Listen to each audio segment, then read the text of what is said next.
السلام عليكم ورحمة الله وبركاته. النهاردة معنا فيديو جديد من قناة جري وصفتي.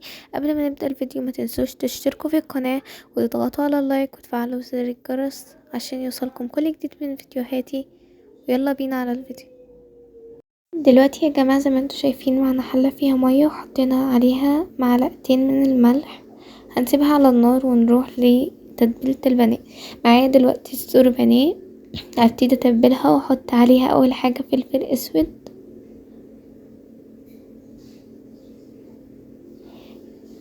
تاني مكون هحطه اللي هو توم وبصل بودر، نص ليمونة وخل،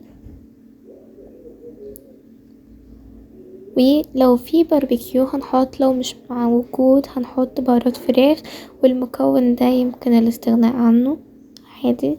دلوقتي هنميكس في الفراخ علشان التوابل توصل للفراخ كلها.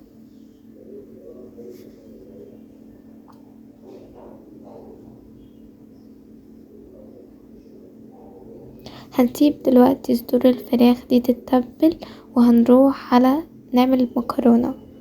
دلوقتي المية اللي انا كنت حطاها وحطيت عليها معلقتين ملح، حطينا عليها زيت وهنبتدي ننزل المكرونة فيها. هنروح دلوقتي عشان نعمل الصلصة. حطينا الزيت والدقة ده توم وكمون، دقناهم في الهون، ودلوقتي هننزلهم نعمل طشة. وبعد ما تتحمر كده هننزل عليها بالصلصة.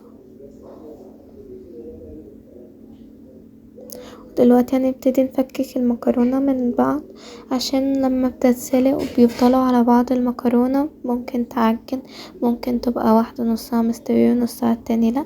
فهنبتدي نفككها عشان نتأكد ان كله استوى ومفيش حاجة تستوي زيادة وتبقى كويسة. وهنشيلها نص سوا عشان نحطها في الصلصة وهتكمل سوا في الصلصة.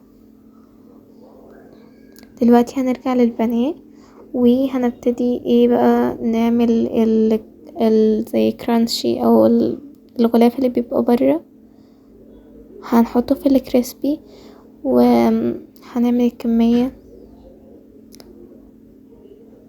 وبعد ما خلصت الكمية هاخدكم معايا ونروح نقليها على الزيت. دلوقتي خلصنا الكمية، تعالوا نشوف الصلصة اهي اديها قربت تسبك وكده. لما تكون اتسبكت هنقوم منزلينها طبعا على المكرونة، وزي ما قلتلكوا المكرونة نص سوا علشان لما ننزل عليها الصلصة وهي سخنة ونسيبهم مع بعض هتاخد وتدي في الصلصة، هتكمل سواها وتبقى كويسة يعني، وكده مش هتعجن. دلوقتي هناخد البانيه ده وهنقليه. هنتأكد ان الزيت سخن. بعد ما الزيت بيسخن معانا بنبدأ ننزل معانا بقطع البانيه. بنحمرها طبعا، بتاخد وش على لون على الوش الاولاني، وبعد كده بنقلبها. وطبعا زي ما انتم شايفين واخده لون حلو جدا ذهبي وكريسبي وشكله في منتهى الجمال. بتمنى وصفه النهارده تعجبكم.